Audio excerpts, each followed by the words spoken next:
there's a decent chance that the market bounces back. I mean, I think generally Asian markets have been weak over the last couple of months or so, whereas European and North American ones have done better.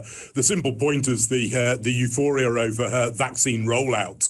And yet you've got to remember about vaccine rollout that they're just playing catch up. So if you look at deaths per capita over the last week, then the US is what, 5.7 times Japan, and Europe is about 3.3 times Japan. So conditions here are actually a lot better.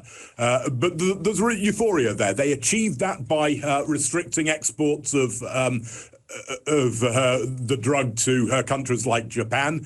Japan's now running at about 2.2 jabs a day at the moment. So within a couple of weeks, we'll be done with everyone over the age of 60. And of course, the over 60s account for 94.8% of deaths. So I think we're going to be snapping back from here. And I think there's also an argument that US and Europe are kind of overheated. So if you look at the leading indicator, the ISM index, in March, the manufacturing one was the highest since 1983, and the services one was the highest on record on numbers going back to 98. So I think that'll be coming off a little bit, whereas Japan's somewhat below average and can snap back from here.